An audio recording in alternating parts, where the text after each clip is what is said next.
All right, let's talk about superintelligence. And no, I don't mean science fiction.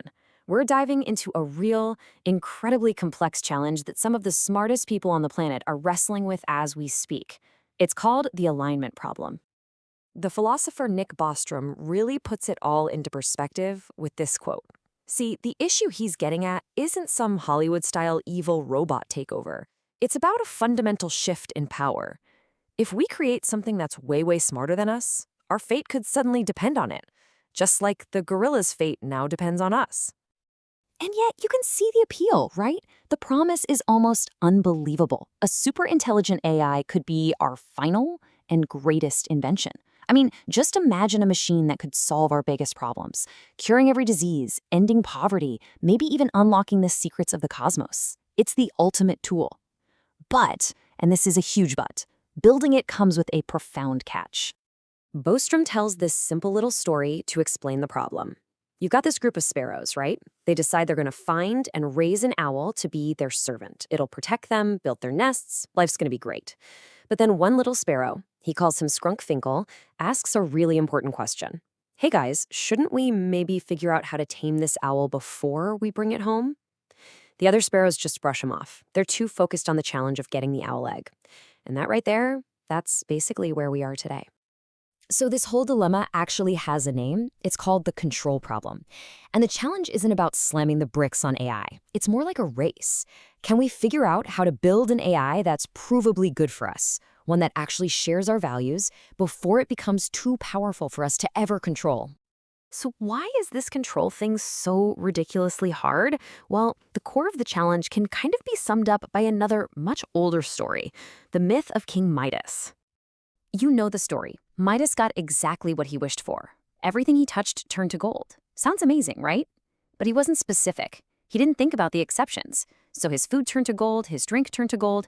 The wish was fulfilled, but literally and catastrophically. And that's the thing. When you're giving instructions to a super intelligent system, you have to be so careful what you wish for, because you might get it, along with all the horrifying consequences you never even thought of. Now, I know what a lot of you are probably thinking. Hang on a second. If an AI is super intelligent, wouldn't it be smart enough to just get it? To understand right from wrong? To figure out what we meant to say, not just what we literally said? And it's a totally fair question, but it's based on a big misunderstanding of what intelligence actually is. This brings us to a really mind-bending idea called the orthogonality thesis. It basically says you have to separate two things we usually think go together, intelligence and goals. See, intelligence is just the skill, the efficiency at getting something done. The goal itself can be, well, anything. The two things aren't connected. They're orthogonal, which is a fancy way of saying they can be completely independent, kind of like your height and your favorite color. So you can have a system with godlike intelligence, but a goal as dumb as curing cancer or maximizing the number of paperclips. Yeah, paperclips. This is probably the most famous thought experiment in all of AI safety. Imagine you give an AI one simple goal. Make as many paperclips as possible. At first, it's just turning metal into paperclips in its factory. But as it gets smarter, it gets more creative. It starts converting the city, then the whole planet, into paperclips. And eventually, it turns to us. Because, our atoms are a great resource for making more paperclips. The AI isn't evil. It's just doing exactly what we told it to do, with terrifying efficiency. That's the King Midas problem on a cosmic scale. Okay, so that's the problem. And it seems impossible, right? How could we ever write down a goal that's completely safe from these kinds of literal misinterpretations? Well, researchers have had a really clever change of heart. Maybe, instead of trying to teach an AI what's right, we should just teach it to know that it doesn't know, to teach it to be uncertain. Which brings us right back to the main question, but from a totally new angle. How do we build an AI that wants what we really want, even when we're not so great at explaining it perfectly? And the answer, believe it or not, might be to program the AI to be fundamentally aware of its own ignorance. And here is the big shift in thinking. The old idea was you give an AI a fixed goal, like cure cancer, but we've seen how that can go sideways. The new idea is to give the AI just one single goal, to fulfill human preferences. But here's the twist. The AI is designed from the ground up to be uncertain about what those preferences actually are. This uncertainty is everything. It forces the AI to be cautious, to ask us questions, and crucially, to allow us to correct it or shut it down. This whole idea of uncertainty is the key to something they call the off-switch game. Think about it.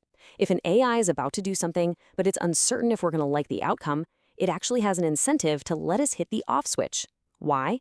Because getting switched off is better than actively doing something we hate, which would be a total failure of its core mission.